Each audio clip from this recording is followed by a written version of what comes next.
आइए छोटा नागपुर पठार के कुड़मी लोगों के पहचान संकट के कारणों को समझने के लिए एक संक्षिप्त ऐतिहासिक, राजनीतिक, धार्मिक, सामाजिक, सांस्कृतिक यात्रा पर ले चलते हैं।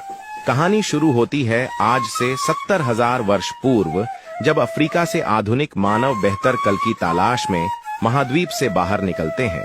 उनमें से एक जत्था यूरोप की ओर गया, एक जत्था हिमालय के उत्तर चीन की गया और एक जत्था हिमालय के दक्षिण भारत भूमि में लगभग 650,000 साल पहले प्रवेश किया। भारत भूमि में 65,000 साल पहले प्रवेश करने वाला जत्थे की जनसंख्या बढ़ते गई। बीतते समय के साथ जत्था अनेक मानव समूह में बढ़ता गया और विभिन्न क्षेत्रों में बसता गया। इस तरह कालक्रम में अनेकों समुदाय बनते गए।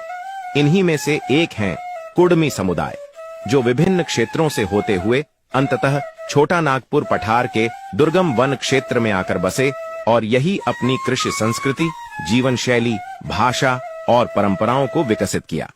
वर्तमान के अनुवांशिकी शोध में इनके माइटोकॉन्ड्रियल डीएनए को 65,000 साल पुराना पाया गया है और वाई क्रोमोसोम हैप्लोग्रुप को अंडमान निकोबार द्वीप समूह में रह रहे भारत भूमि के चिन्हित प्राचीनतम आदिवासी ओंगे लोगों के करीब पाया है।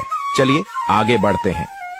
छोटा नागपुर पठार वह दुर्गम वन क्षेत्र था जो किसी साम्राज्य के अधीन नहीं रहा, चाहे वो मुगल हो या मराठा। यही कारण था कि यहाँ किसी तरह की भूमि कर व्यवस्था नहीं थी। अंग्रेजों ने यहाँ आकर भूमि कर व्यवस्था शुरू किया। जनसंख्या और भूमि सबसे अधिक कुड़मियों की थी। भारी विरोध हुआ, जिसमें सभी आदिवासी समुदाय साथ लड़े, जिस कारण कुड़मियों के साथ साथ अन्य आदिवासी समुदायों को जल जंगल जमीन संग सांस्कृतिक एवं परंपरागत स्वशासन का विशेष अधिकार प्राप्त हुआ। इसी बीच देश में अंग्रेजों से आजादी की आवाज उठी। सवाल बनता है कि आजादी की छटपटाहट किसे थी? आजादी की छटपटाहट राजा महाराजाओं को थी, जिनका राजपाट अंग्रेजों ने छीन लिया था। इसी बीच देश को धर्म के आधार पर बांटने की बात चल पड़ी थी। सवाल बनता है कि देश को धर्म के आधार पर बांटने की जरूरत किसे थी? धर्म के आधार पर देश को वह लोग बांटना चाह रहे थे जो शासन करने की मनोकामना रखते थे। इधर छोटा नागपुर पठार में खनिज के अकूत भंडार का भी ज्ञान हुआ तो व्यापारी लोग परेशान हो गए, क्योंकि अंग्रेजों ने उनके सारे व्यापार पर कब्जा जमा रखा था और अब खनिज व्यापार के भी नए अवसर सामने थे। इसलिए इनको भी अंग्रेजों से आजादी चाहिए थी। जब सभी को लगने लगा कि अंग्रेज जाने वाले हैं तो सभी अपने अपने व्यवस्था में लग गए। फिर ऊपर वर्णित तीनों समूहों का मिला जुला खेल शुरू हुआ छोटा नागपुर पठार में।